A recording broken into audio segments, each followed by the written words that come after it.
Alright, this is the first video in a long time about this machine. It's about 8 years old now. It is essentially just a shot puller. It just pulls espresso shots. It's entirely made by myself and some friends here in Adelaide with a bit of help. So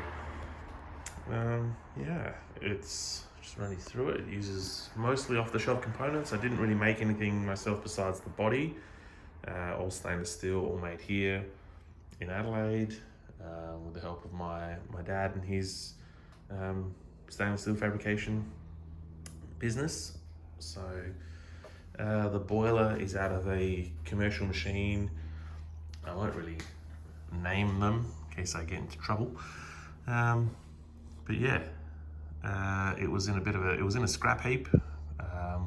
Found it, dusted it off. It had a few leaks, so it was discarded and replaced under warranty. And it was just in a bin pretty much. So with permission of that person, I grabbed it, got it repaired here by one of our boiler makers. Got it pressure tested, and it was perfect. So yeah, good as new. Except obviously cosmetically it wasn't the prettiest with a few extra welds on it, but it does the job for me. Uses a solenoid valve that keeps all the brew water internal, so it doesn't leave the boiler before heading to the actual group head. It stays in there, stays temperature stable. It's perfect. Great design on their part. Now normally they run a 700 watt element because they receive preheated brew water from a steam boiler. So the water goes through the steam boiler, gets preheated and then pumped into the brew boiler, and therefore they can get away with a smaller element. But in this case, I've had to run a bigger element just to keep up with the cold water entering. So that's all about to change, but I'll explain that in another video. This is some of the patchwork I'm talking about. You know, ugly but functional, stops it from leaking. Got an off-the-shelf Pixis PID, which is a bit filthy, but that's what happens when things stay in a roastery right near the roaster. Custom thermocouple made by One Temp here in Adelaide. A great group to deal with. Yeah, the rest of it was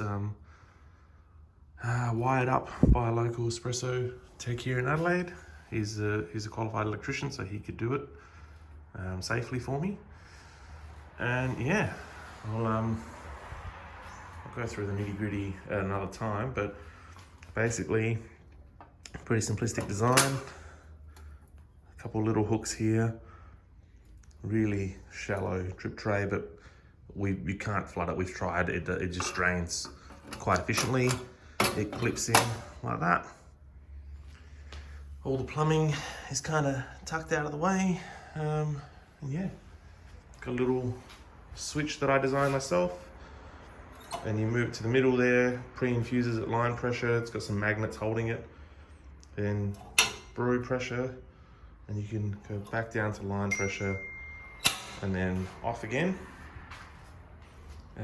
Yeah, really consistent, and it's been used as a quality control machine at a local roastery here in Adelaide for the last 7 years or so. Hasn't skipped a beat.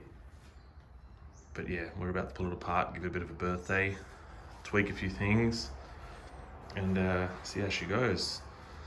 Yeah, parts are arriving in the mail every day, so we'll see how we go.